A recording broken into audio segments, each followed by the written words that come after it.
भगवान का होने वाला है। कलयुग का जब अंत होगा, कलयुग जब आखिरी चरण में होगा, अभी तो प्रथम चरण में है कलयुग, जब आखिरी चरण में कलयुग होगा उस समय विष्णु यश नामक एक ब्राह्मण के घर में भगवान कल्कि अवतार होगा। अभी हुआ नहीं है ना, उसके पिताजी कौन होंगे वो भी तय कर दिया गया है हमारा वेद पुराण। विष्णु यश नामक ब्राह्मण के घर में भगवान का 24वां अवतार होने वाला है। अब देखो हमारे वैज्ञानिक इसी को तो आधार बना करके वो लोग खोज करते हैं। हम लोग कहते हैं ना अमेरिका में सबसे पहले विमान कौन बनाया, आप नेट में सर्च करोगे तो नेट में दिखेगा अमेरिका का राइट बंधु ने सबसे पहले विमान बनाया। अरे भैया उसने पहले नहीं बनाया है, सबसे पहले विमान तो हमारे यहाँ बनाया गया है। सबसे पहले विमान हमारे यहाँ जानते हो करदम ऋषि ने यहाँ पर अपनी पत्नी को विमान में बैठा करके घुमाया था ऋषि ने। अरे ऋषि मुनि की देवता की क्या बात करें, हर देवता के पास विमान भी से। अरे देवता क्या बात करें, हमारे यहाँ राक्षस में घलो विमान भी से।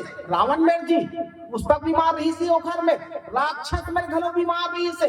वो सब वो कथा कहानी हमारे वेद पुराण में भरे पड़े है। एला मन अमेरिका वाले मन पढ़ी और पढ़ के वन विमान बना दी और हमन कहा था वही मन बना है। अरे भैया तुम नकल करे हो, हमारे यहाँ से सूत्र लेके हो बना और सूत्र लेके वन बना दी, केवल वन फिट बस करे है। कैसे बनाना है कि में पूरा वर्णन है। तो इस तरह से हमारा भारत किसी से कम नहीं है, केवल भारत के ज्ञान को उठाने की जरूरत है, वेद पुराण की ओर जाने की जरूरत है। आज भी हमारा जो भारत देश है विश्व गुरु हो सकता था। पहले पूरे संसार में हमारा भारत विश्व गुरु कहलाता था।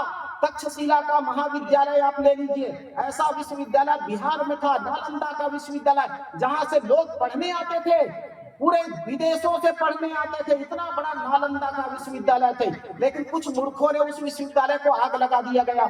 ऐसे आक्रमणकारी हमारे यहाँ आए थे, है ना। उसके बाद अंग्रेज लोग यहाँ पर लगभग 200 साल तक राज किए हैं। 200 साल तक राज किए और हमारे सोने की चिड़िया को है ना लूट करके ले गए अंग्रेजों ने।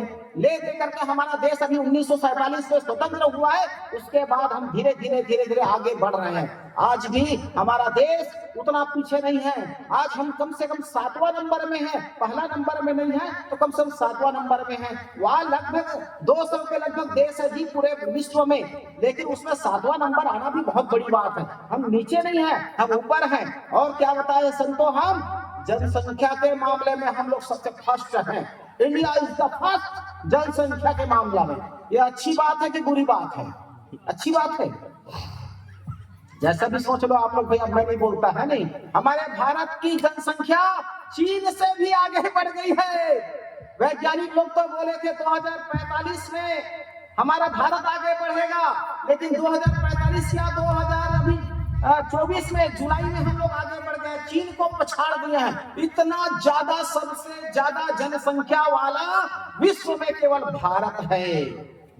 भारत की जनसंख्या, जितने भी देवी देवताओं का जन्म हुआ है कहाँ हुआ है? भारत में ही हुआ है। कोई भी देवी देवता बताओ जिन अंग्रेज में इंग्लैंड में जन्म ले है, अमेरिका में जन्म ले है, जब का देवी देवता के भारत भूमि में ही जन्म ले है। अच्छा आप ये देखो गंगा के महत्व जानते हो? गंगा कहाँ बहते? हमारे भारत में ही गंगा मैया बहते, हिमालय पर्वत से निकल करके मस्त बहते हमें भारत में। तो इस तरह से यहाँ पर गंगा, जमुना, सरस्वती, यहाँ पर गोदावरी, कावेरी, वहाँ नदी एक से एक नदियाँ, एक से एक पर्वत, एक से एक यहाँ पर ऋषि मुनि संत महात्मा ज्ञान, 4 वेद 6 7 18 पुराण, ये सब हमारे यहाँ देखने पढ़ने के लिए है, घूमने के लिए है। तो संतों 23 अवतार हो चुका है अभी तक भगवान का। 24वां अवतार विष्णु यश नामक